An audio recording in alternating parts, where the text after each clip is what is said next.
కృష్ణా గుంటూరు పట్టభద్రుల ఎన్నికలలో Hindu college polling కేంద్రంలో ఓటు హక్కు వినియోగించుకున్నారు వైఎస్ఆర్సీపీ నియోజకవర్గ ఇన్ఛార్జ్ పేర్ని కిట్టు. ప్రశ్నించే గొంతు ఎవరైతే ఉంటారో వారికే తమ మద్దతు తెలిపినట్టు కిట్టు తెలిపారు. అధికారంలోకి వస్తే అది చేస్తాం ఇది చేస్తామని ప్రగల్భాలు పలికిన కూటమి నేతలు అధికారంలోకి వచ్చాక పాలన పక్కన పెట్టి రెడ్ బుక్ ని అమలు చేస్తున్నారని మండిపడ్డారు. గతంలో ఎప్పుడూ ఇలాంటి అక్రమ అరెస్టులు జరగలేదని, రెడ్ బుక్ ని అమలు చేస్తున్నామని కూటమి నేతలు సంబరపడుతున్నారని ఆగ్రహం వ్యక్తం చేశారు.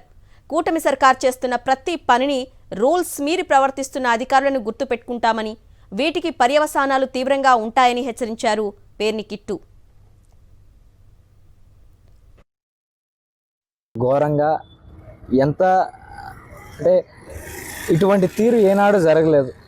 ఇబ్బంది పెడతానికి అరెస్టులని, అదేదో రెడ్ బుక్ రాజ్యాంగాన్ని మేము చేస్తున్నామని హెచ్చుగా చూపించుకోవడానికి తప్పితే దాంట్లో ఎక్కడా నీతిగలంగా ఎక్కడా జరగట్లేదు. ఇప్పుడు సోషల్ మీడియాలో పోస్ట్ పెడితేనే నువ్వు అరెస్ట్ చేస్తావు అనుకుంటే మీరు పెట్టిన పోస్టులు ఎట్లాంటివి?